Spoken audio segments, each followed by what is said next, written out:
sou professora na Universidade Federal da Bahia, sou mãe, sou mulher, e hoje eu estou aqui para falar como ativista. E o tema que me propus discutir é um tema que tem me mobilizado, tanto do ponto de vista da pesquisa, quanto do ponto de vista da minha própria vida. Porque, na medida em que eu fui percebendo o quanto esse tema ele está imbricado nas minhas escolhas e de muitas outras pessoas. Então, hoje, eu estou falando aqui como ativista de espaços hackers. E a discussão que eu vou trazer, então, tem a ver com isso. Hackers. Eu não vou discutir necessariamente quem são esses sujeitos, porque eu quero discutir os hackers na perspectiva dos espaços em que eles ocupam.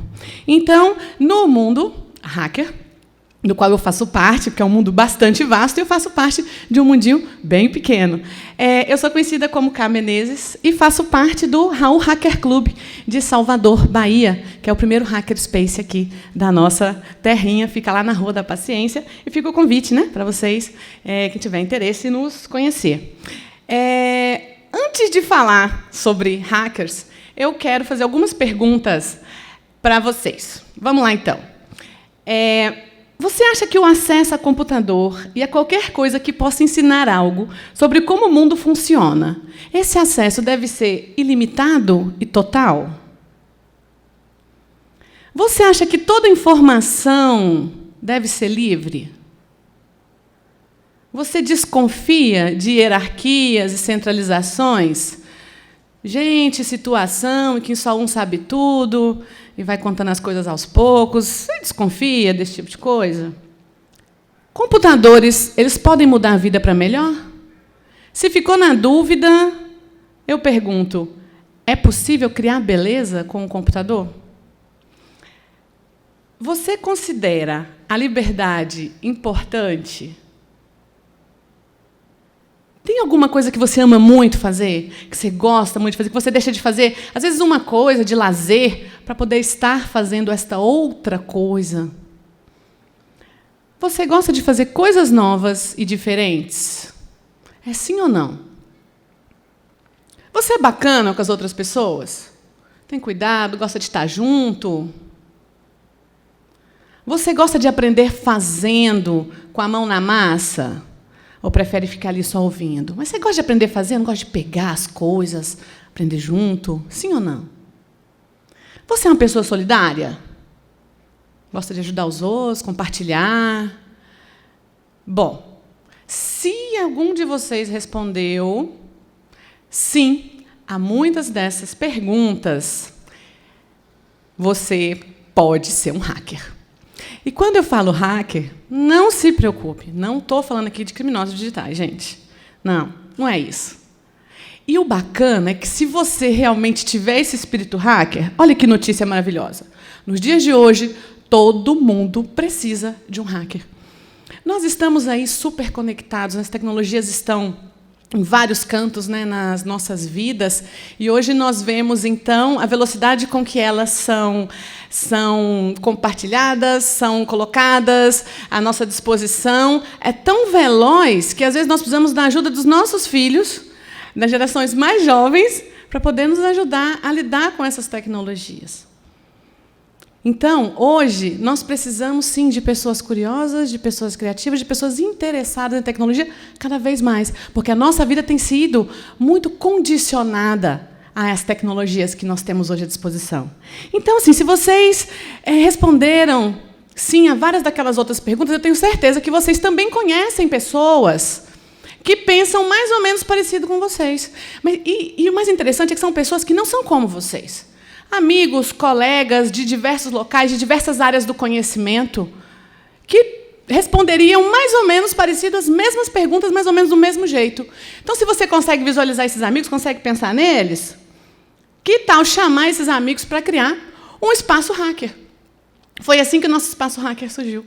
Um espaço hacker é um local que congrega pessoas diferentes, com saberes diferentes, em torno de objetivos comuns e interessados nas tecnologias. Não tecnologia digital exclusivamente, não tecnologia no sentido restrito, mas tecnologia no sentido amplo, no sentido social, com uma possibilidade de construção e desconstrução humana. Porque tecnologia não é mágica. Tecnologia é ação humana. E é isso que a gente vai aprendendo quando a gente está em um hackerspace.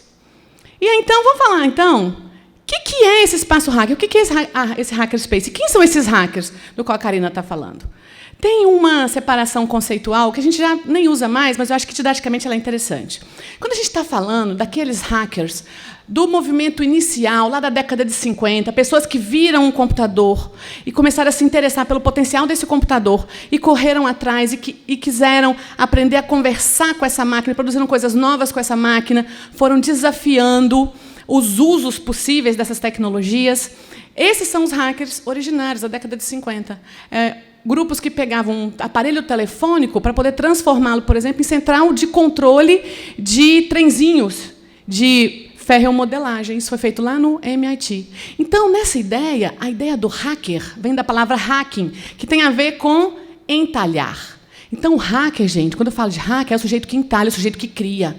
E foi-se criada, então, uma divisão conceitual que considera que cracker é aquela outra pessoa, né, que tem também um grande talento, grande conhecimento técnico, profundo, só que ele usa esse conhecimento para quebrar coisas. Então, tem aí uma divisão, né, conceitual, meio negativo, positivo, que não explica muito bem a diversidade da cultura hacker, porque é uma cultura de conflito e é uma cultura de contraposições. Porém, ajuda a gente a entender que tem realmente ações que não são consideradas éticas. E essas, então, são feitas por esse grupo que é considerado como cracker. Então, vários sujeitos começaram a se debruçar, a entender essa cultura. Dentre eles, já a gente tem o Eric Raymond e o próprio Richard Stallman, que são dois hackers de pontos de vista completamente diferentes sobre o próprio universo hacker. Mas uma coisa, minto, em várias coisas eles coincidem. E uma delas é essa ideia de que o ser hacker é estar imerso em uma cultura de doação. Porque você aprende, e o que você aprende, o que você faz, você compartilha com o outro. E outros autores também vieram sistematizar essa cultura. Então, Pekka Rinnanen, Gabriela Coleman, Stephen Levy, e aí chegaram em alguns princípios, que são esses que estão aqui no slide. Paixão, fazer as coisas com paixão, é uma característica hacker. Liberdade, valorizar muito a liberdade. Querer fazer as coisas com flexibilidade, sem ninguém ali, né, pegando muito no pé. Valor social. O valor social é o reconhecimento que você tem na sua comunidade. Então, não importa. Não importa quantos diplomas, quantos títulos, quantas certificações.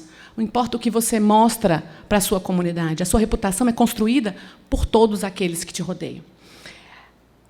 A ideia da abertura. Você está aberto a receber críticas e você também faz críticas. Então, aquilo que você cria, você tem a ideia do inacabamento dela, que pode não ser perfeito, é passível de ser modificado.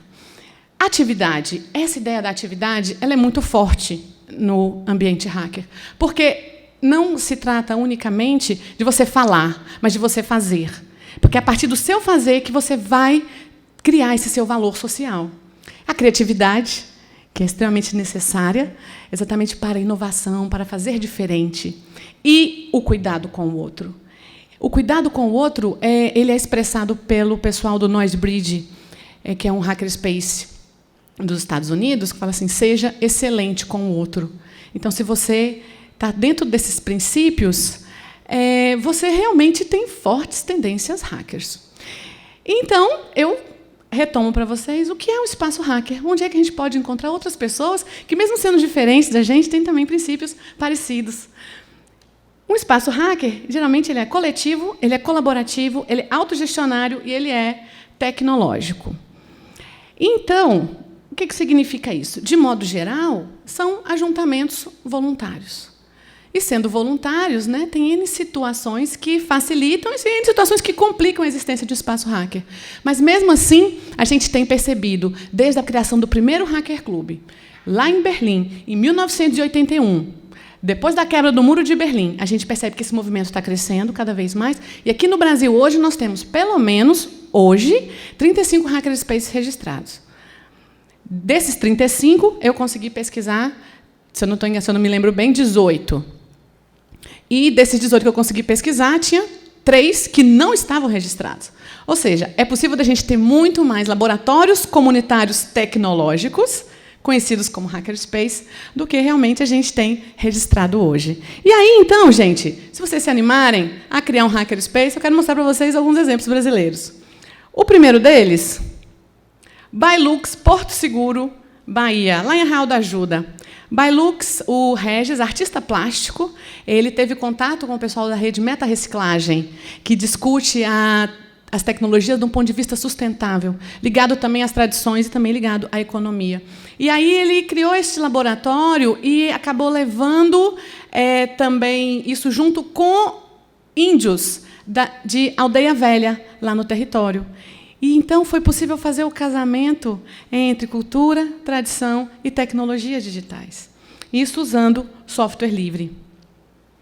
O Garoa Hacker Club de São Paulo. Esse aqui, possivelmente, é um dos mais inspiradores hackerspace do nosso país. Ele foi considerado por muito tempo o primeiro, mas realmente ele é o primeiro de zona urbana, ele é o primeiro de uma capital, porque realmente o primeiro do Brasil é o Bailux. Só que o Bailux não foi tão divulgado. Ele era um que não estava registrado nesse movimento mundial, mas ele foi criado inspirado nisso. Então, o Garoa Hacker Club ele é um dos mais conhecidos, né? Ele está lá em São Paulo. E aqui mostra um pouco do que eles fazem. O hackerspace ele exige presença. O hackerspace é um local presencial. Sendo um local presencial, tem uma sede e tem pessoas. Só que chega um ponto que o pessoal do Garoa mostra para a gente que é preciso sair do espaço e estar presente em outros espaços. E aí eles fazem o hackerspace na praça, que é essa foto que vocês estão vendo aí do pessoal sentado no local público com seus notebooks ligados. E aí eles mobilizam o público, o ambiente da praça, para poder fazer suas atividades de hacking. E ali a fotinha que vocês estão vendo de uma cerveja, porque um dos desafios do hackerspace, sendo uma ação voluntária, um coletivo, é a sustentabilidade. E uma das saídas que o pessoal do Garoa fez foi criar a própria cerveja. E essa cerveja ela é também considerada, gente, essa ideia, né, de que a gastronomia, a produção gastronômica, a culinária também é tecnológica. Né? Então, tudo muito envolvido nesse projeto. O CDC Minasap, em Janaúba, né, região lá no norte de Minas Gerais, lá tem Instituto Federal, lá tem educação à distância, e lá não tinha um espaço de experimentação tecnológica livre. E o que as pessoas de lá fizeram? Thales e o Diego, eles fizeram parceria com essas instituições, e o primeiro evento que eles fizeram de Arduino, que é um aparelhinho, um hardware livre, aberto, né, para você poder fazer experimentações de robótica, experimentações de eletrônica. Nesse primeiro evento, eles juntaram 900 pessoas. Tem demanda? Tem demanda. Está faltando espaço. Então, eles conseguiram fazer essa mobilização. Garagem Hacker. Aquelas pessoas que gostam de tecnologia de forma ampliada e querem também ter uma sustentabilidade econômica a partir dessa junção coletiva. O pessoal da Garagem Hacker de Curitiba, eles funcionam em sistema de coworking. Quem conhece coworking, né, é uma forma de você alugar salas, alugar espaços para você poder fazer a sua atividade profissional. No caso deles é diferente. É um coworking colaborativo entre 3 jovens de áreas distintas, mas que se complementam. Então, é interessante porque eles conseguem manter o mesmo espaço com atividades profissionais que vão autossustentando, e eles mantêm o espaço aberto em vários momentos para poder trazer estudantes para fazerem oficinas em áreas que esses estudantes não têm acesso nas suas instituições. E eles fazem isso de forma gratuita.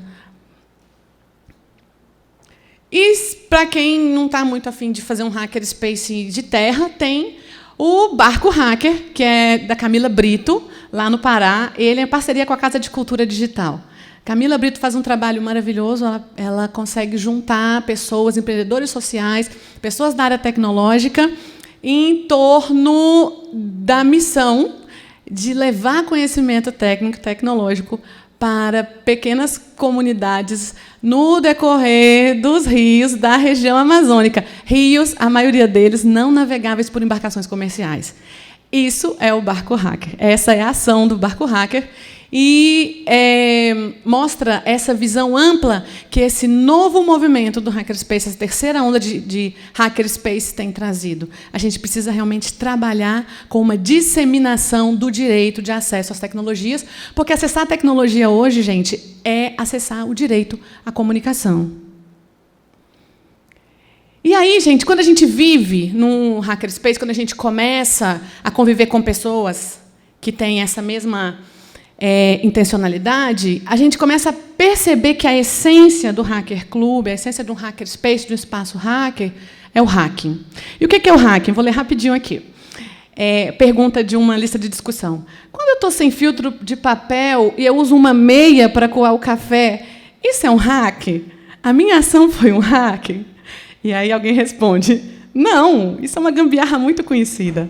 Faltou o insight criativo, que é fundamental para categorizar o true hacking, sem contar que faltou higiene. Aliás, valeu pela dica. Não, ele diz embaixo aqui que nunca vai beber o café dessa pessoa. E aí, então, gente, o que eu estou querendo dizer com isso? A gente aprende que a essência de um hacker club é realmente a ideia do hacking. E o hacking não é você fazer qualquer coisa. Ah, tem um problema aqui, vou resolver de qualquer jeito. Não. É você realmente identificar um problema. É você tentar abraçar esse problema e tentar resolvê-lo da melhor forma possível, com talento, com cuidado, dentro daqueles princípios que eu comentei anteriormente.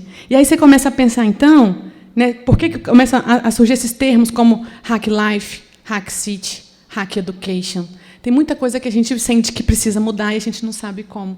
E quando a gente está em busca dessa mudança, a gente está fazendo esse movimento de hacking. E é isso, eu agradeço muito pela oportunidade. Obrigada.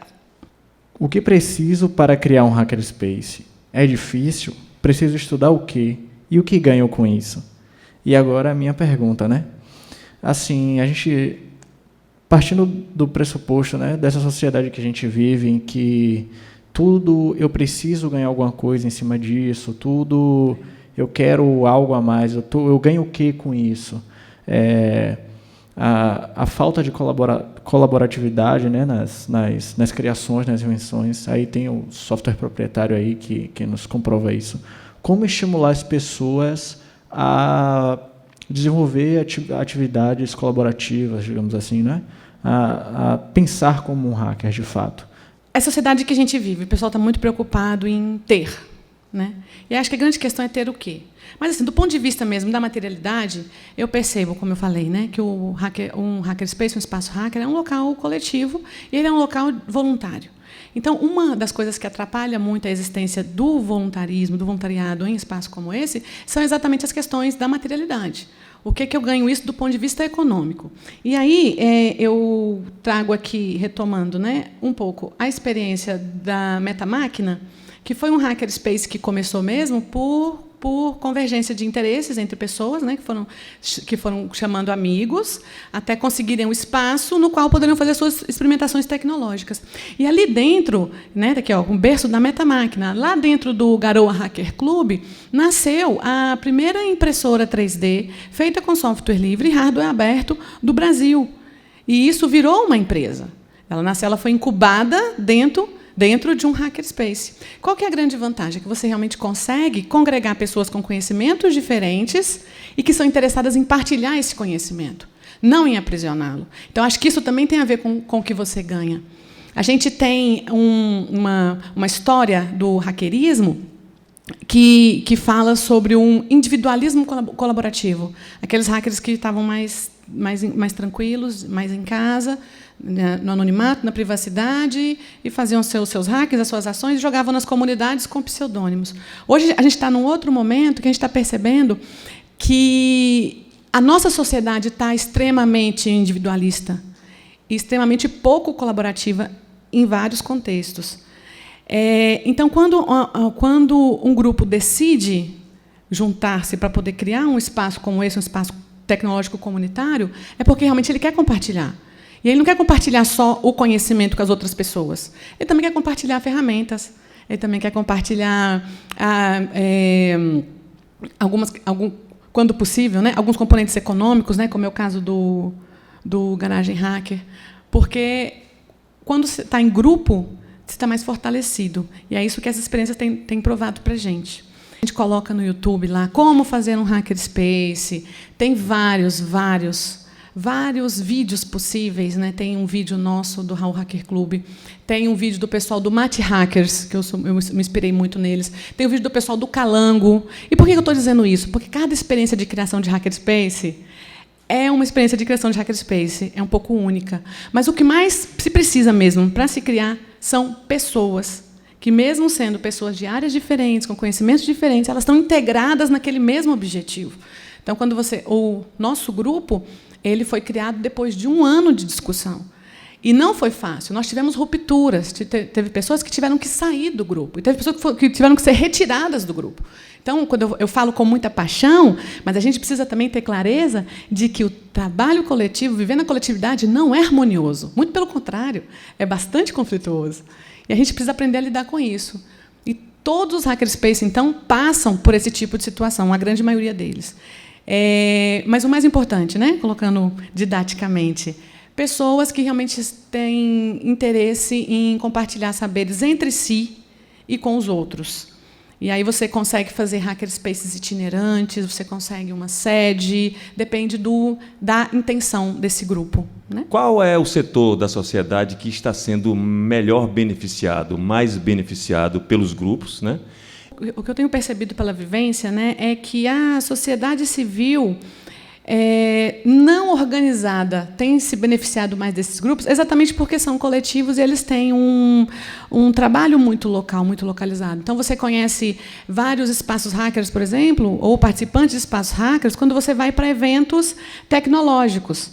Então, quando eu falo, vou falar sobre um hackerspace em um evento de tecnologia, a grande maioria das pessoas sabe do que eu estou falando, participa e colabora, né? E também aprende e se beneficia desses espaços. Mas quando eu estou, por exemplo, em um espaço como uma universidade, cursos de humanas, ontem eu fui no Ministério do Planejamento, na Secretaria do Planejamento, discutir essa temática. Então, ela ainda é novidade para a maioria da sociedade, até porque a própria capilarização do conhecimento tecnológico na nossa sociedade, ele é muito desigual, ele é muito assimétrico. A gente ainda acha que hacker é criminoso digital, né? A maioria de nós ainda acha que é isso. Então, a gente não conhece a quantidade de benefícios que a inclusão desses saberes técnicos, a socialização desses saberes hackers trouxeram para a gente do ponto de vista da disseminação tecnológica, do ponto de vista da criação da internet, a gente ter acesso a tecnologias móveis, a gente realmente desconhece as contribuições desse grupo, porque a grande mídia, de modo geral, criou uma imagem negativa deles, porque a grande maioria defende que a informação seja livre, seja aberta e seja para todos. Isso significa você repensar sistema de patentes, você repensar direitos autorais, não que não exista, não que não precise existir, mas isso pressupõe repensar coisas que, do ponto de vista do nosso sistema econômico, são perigosas de serem repensadas. Então, por isso eu penso, né, que quando a gente vê hoje em eventos de tecnologia, em comunidades tecnológicas, esses grupos eles têm um pouco mais de visibilidade e ainda não tem na nossa sociedade, mais abrangente, né? Então, a contribuição de cada um desses grupos eu ainda tenho percebido muito como local. E é possível ampliar? É possível pensar de outra forma? Eu acredito que sim. E, para mim, isso passa muito pela discussão da educação, pela discussão da escola. A gente hoje discute no nosso grupo de pesquisa, lá na UFBA, a Faculdade de Educação, né?